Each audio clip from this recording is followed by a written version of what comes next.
Qarayevdə bir dənə kebab seti var. Adam yeməyə ürək eləmir. Ürəyimizə xal salan məqam setin qiymətidir. Deməli şaurmacı Murad Ustada 4 nəfərlik belə bir kebab seti var. Setə 8 şiş kebab, məzələr, salatlar, kola və çörək daxildir. Bu setin qiyməti eşidənləri təəccübləndirir. 49 manat. Adam başı 12 manat düşür cəmi. Qiymət adamı şübhələndirir. Ətin bu bahalı vaxtında kebab setini necə belə ucuz verə bilirlər? Qardaş, bu əti hardan alırsınız? Təmiz Bərdə ətidir.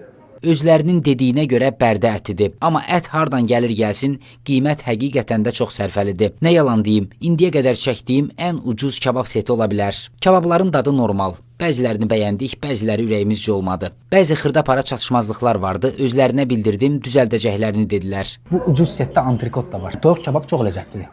Görürsən, bu da Bərdə toyuğudur. Toyuğun hardan gəldiyini bilmirəm, amma bu set sırf qiymətinə görə trend ola bilər. Çox yerdə çörəyi də hesaba vururlar, amma burada çörək limitsiz olaraq verilir. Mənə çox maraqlıdır. Bu setdən nə qazanırlar? Böyük ehtimalla çox şey qazanmırlar. Murad Usta onsuz da şaurması ilə Bakıda ad çıxarıb. Məkanın daimi müştəriləri və yenilənmiş menyusu var. Bu arada menyuda kebab qiymətləri də belədir, baxa bilərsiniz. Bu arada məkanda namaz otağı da var, bunu da bildirmiş olum. Ucuz kebab seti axtarsaz, Qarayevdə Məmmədəli Şərifli küçəsində şaurmacı Murad Ustaya baş çəkə bilərsiniz. Dostlar, kanalıma abunə olmağı və bol-bol şərhlər yazmağı unutmayın. İzlədiyinizə görə təşəkkürlər.